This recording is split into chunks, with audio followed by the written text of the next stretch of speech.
ہمیں time management سیکھنے کی ضرورت کیوں ہے؟ یہ کیوں آپ جس بھی چیز کے آگے لگائیں گے تو پھر آپ اس چیز کی حقیقت اور اصل تک پہنچ جائیں گے۔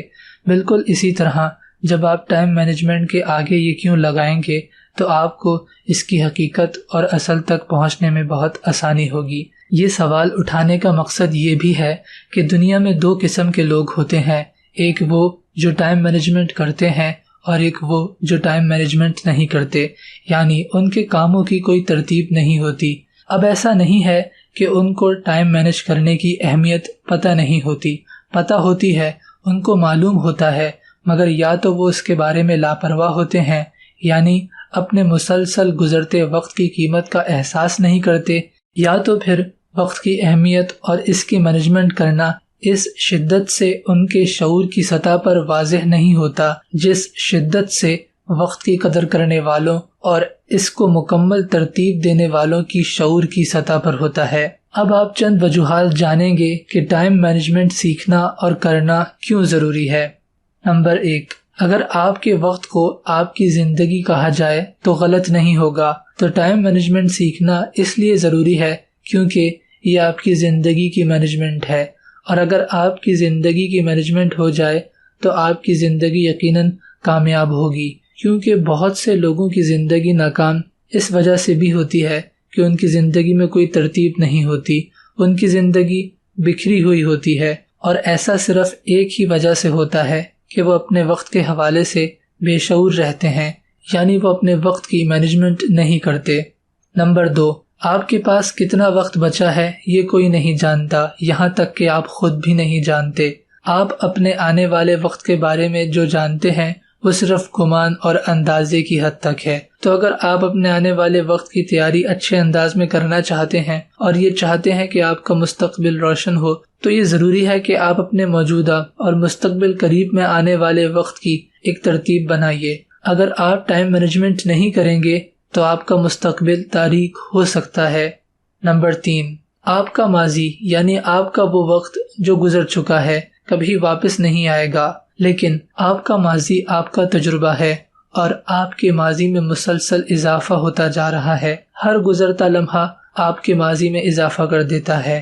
اگر آپ اپنے حال کو بھرپور طریقے سے اور حالت شعور میں اس کی قدر کرتے ہوئے اس کو ترتیب میں رکھتے ہوئے جئیں گے تو آپ اپنے ماضی کی صورت میں اضافہ ہونے والے تجربے کو اپنے لیے بہترین بنائیں گے، اور یہی وہ بہترین تجربہ ہوگا جسے آپ اپنے حال اور مستقبل میں استعمال کرتے ہوئے مزید فائدہ اٹھائیں گے۔ نمبر 4، اس دنیا میں زیادہ تر لوگ مطلبی ہیں۔ ہر شخص دوسرے شخص سے کوئی نہ کوئی مطلب رکھتا ہے۔ مطلب پرستی کچھ فطری بھی ہے، لیکن یہ دور ایسا چل رہا ہے جس میں لوگوں کی اکثریت ضرورت سے زیادہ مطلبی ہے، یعنی صرف اپنا فائدہ دیکھا جا رہا ہے اور یہ نہیں دیکھا جا رہا کہ اگلے بندے کو نقصان ہو رہا ہے، اور ظاہر سی بات ہے یہ کوئی اچھی بات نہیں ہے۔ اگر آپ لوگوں کی مطلب پرستی یا ان کے ہاتھوں استعمال ہونے سے بچنا چاہتے ہیں تو بھی آپ کے کاموں کا ایک وقت مقرر ہونا چاہیے۔ جب آپ کے کاموں کا ایک وقت مقرر ہوگا تو لوگوں کو خود بخود معلوم ہو جائے گا کہ آپ مصروف ہیں، اور اگر پھر بھی کچھ ڈھیٹ قسم کے لوگ آپ کو استعمال کرنا چاہیں تو آپ کو لوگوں کو نہ کرنا سیکھنا پڑے گا۔ اس موضوع پر ہم تفصیل سے کسی اور ویڈیو میں بات کریں گے کہ آپ لوگوں کو کس طرح نہ کریں۔ نمبر 5، اس دنیا کا ہر انسان، ہر واقعہ، بلکہ ہر چیز آپ کی توجہ اپنی طرف کھینچ رہی ہے۔ اگر آپ اپنے کاموں کو ایک وقت کے ساتھ ترتیب نہیں دیں گے تو اس بات کا خطرہ ہے کہ آپ کے ارد گرد رہنے والے انسان، ہونے والے واقعات اور آپ کے آس پاس کی موجودہ چیزیں آپ کو اپنی طرف متوجہ رکھیں، اور آپ اپنے وہ خاص کام نہ کر سکیں جو آپ کے لیے انتہائی اہم ہیں اور جن کو کیے بغیر آپ کا سروائیول مشکل ہو جائے، جیسے آپ کی پڑھائی اور آپ کا روزگار وغیرہ۔ نمبر 6، ہر انسان کی زندگی کا اولین مقصد خوش رہنا ہے۔ کوئی ذہنی طور پر ٹھیک انسان غمگین رہنا یا افسردہ رہنا نہیں چاہتا، اور خوشی ترتیب میں ہے، بے ترتیبی میں نہیں۔ اگر آپ اپنے کاموں کو اپنے وقت کے حساب سے ترتیب نہیں دیں گے تو وہ خود بخود بے ترتیب ہوں گے۔ آپ کو انہیں بے ترتیب کرنے کی ضرورت نہیں پڑے گی، اور آپ کے کاموں کی یہ بے ترتیبی آپ کی خوشی کے قتل کا سبب بنے گی۔ تو خوش رہنے کے لیے یہ بھی ضروری ہے کہ آپ اپنے کاموں کے اوقات مقرر کریں اور انہی اوقات پر اپنے کام مکمل بھی کریں۔ نمبر 7، جو لوگ اپنے ٹائم کو مینج نہیں کرتے وہ یا تو اپنے کیریئر میں ناکام ہو جاتے ہیں یا اپنے تعلقات میں۔ کیریئر میں ناکام ہونا یا تعلقات کا اچھا نہ ہونا یہ دونوں الگ موضوعات ہیں، لیکن وقت کی اہمیت اور اس کا ترتیب میں نہ ہونا بھی ان دونوں عوامل پر اثر انداز ہوتا ہے۔ اگر آپ چاہتے ہیں کہ آپ کے تعلقات اور آپ کا کیریئر ٹھیک طریقے سے چلے تو بھی ضروری ہے کہ آپ اپنے وقت کی مینجمنٹ کیجیے۔ ٹائم مینجمنٹ کیا ہے؟ آپ کے پاس کتنا وقت ہے یہ آپ نہیں جانتے، مگر آپ کے وقت کے 3 حصے ہیں: ماضی، حال اور مستقبل۔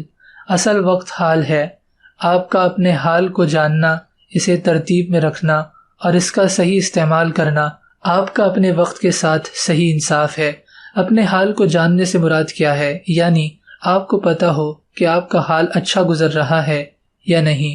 اپنے حال کو ترتیب میں رکھنے سے مراد یہ ہے کہ آپ اپنے حال کو صحیح گزارنے کی تدبیر کریں، اور اپنے حال کو صحیح استعمال کرنے سے مراد یہ ہے کہ آپ کا حال اچھے اور تعمیری کاموں میں گزرے۔ انسان کے ماضی اور اس کے مستقبل کی اہمیت انسان کے حال کی اہمیت سے زیادہ نہیں ہے۔ جتنا ہم اپنے ماضی اور مستقبل کے بارے میں سوچتے ہیں، اگر ہم اتنا اپنے حال کے بارے میں سوچیں اور اس پر توجہ رکھیں تو ہماری زندگی صحیح معنوں میں خوشگوار ہو جائے گی۔ یہ تو ایک بنیادی بات ہو گئی۔ وقت کی تنظیم کے بارے میں اگر آپ اپنے اور اپنے سے جڑے لوگوں کی زندگی کو دیکھتے ہوئے فیصلہ کریں تو آپ یہ جانتے ہوں کہ آپ نے اپنے آپ کو کتنا ٹائم دینا ہے، آپ نے اپنے خاندانی اور قریبی لوگوں کو کتنا ٹائم دینا ہے، اور آپ نے اپنے سے جڑے عام لوگوں کو کتنا ٹائم دینا ہے، آپ نے اپنی تعلیم کو اور اپنے کیریئر کو کتنا ٹائم دینا ہے۔ ان سارے سوالات کا صحیح جواب آپ کے ذہن میں مکمل طور پر نہ صرف واضح ہو بلکہ آپ کی عملی زندگی آپ کے وقت کے حوالے سے ان تمام سوالات کے جوابات ٹھیک دے بھی رہی ہو۔ یہی وقت کی تنظیم ہے۔ آپ کے لیے ٹائم مینجمنٹ کا ایک بہت بڑا مقصد یہ بھی ہو کہ آپ کے وقت میں سے کچھ وقت بچ بھی جائے۔ ایسا نہیں ہو کہ آپ کا ہر لمحہ مصروفیت میں گزرے۔ 24 گھنٹوں میں سے کم از کم آدھا گھنٹہ ایسا ہو جس میں آپ کوئی کام نہ کریں، صرف غور و فکر کریں اور اپنے ماضی کی غلطیوں کو نوٹ کریں تاکہ آپ انہیں آئندہ اپنے مستقبل میں نہ دہرائیں۔ اپنے مستقبل کی پلاننگ کریں اور اپنی زندگی کے معاملات اور اپنے سے جڑے لوگوں سے تعلقات کے بارے میں سوچیں کہ وہ سب ٹھیک چل رہے ہیں یا نہیں۔ لیکن ایک بات کی وضاحت کر دوں کہ آپ کا بچایا ہوا یہ وقت ایسا نہ ہو کہ جس میں آپ تھکے ہوئے ہوں یا نیند کی وجہ سے آپ کی آنکھیں بند ہو رہی ہوں، یعنی اس وقت میں بھی آپ تازہ دم ہوں۔ مجھے امید ہے کہ آپ ٹائم مینجمنٹ کی تعریف سمجھ گئے ہوں گے۔ آپ مزید کن ٹاپکس پر ویڈیوز دیکھنا چاہتے ہیں اور اس کے علاوہ اگر کوئی اور بات ہے تو آپ نیچے کامنٹ کر سکتے ہیں۔ آپ کے سامنے 2 ویڈیوز کے لنک آ رہے ہوں گے، جو آپ کو پسند آئے دیکھ لیجئے۔ اس کونے میں آئی کے بٹن پر کلک کرنے سے بھی کچھ ویڈیوز کے لنکس آپ کے سامنے آ جائیں گے، وہ بھی آپ دیکھ سکتے ہیں۔ اگر آپ کو ویڈیو پسند آئی ہے تو اس ویڈیو کو لائک اور دوسروں کے ساتھ لازمی شیئر کیجیے گا۔ چینل کو سبسکرائب کر لیجئے